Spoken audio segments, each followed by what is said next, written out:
दीपालपुर के थाना सिटी की हदूद में बाअसर कब्जा माफिया सरगर्म। महकमा रेवेन्यू की मिलीभगत से गरीब खातून बिल्किस बीबी की अराजी पर कब्जा। खातून इंसाफ के लिए दर बदर की ठोकरें खाने पर मजबूर। इंसाफ ना मिला तो नाबीना बेटों समेत खुदकुशी कर लूंगी।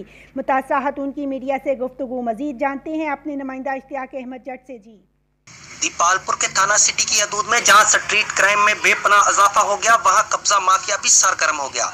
दीपालपुर की रहायशी खातून बिल्किस बीबी ने मीडिया से गुफ्तगू करते हुए कहा है कि रत्ता खन्ना रोड पर शहरी इलाके में बाअसर कब्जा माफिया ने महकमा रेवेन्यू से साजबाज होकर इसकी 8 एकड़ विरासती जमीन पर नाजायज कब्जा करके फरोख्त करना शुरू कर दिया है।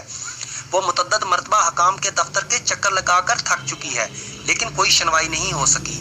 खातून बिल्किस बीबी ने मीडिया से गुफ्तगू करते हुए वजीर आला पंजाब सरदार उस्मान बुज़दार से मुतालबा किया है कि नोटिस लें, इसकी विरासती जायदाद को बाअसर कब्जा माफिया से छुड़ाया जाए।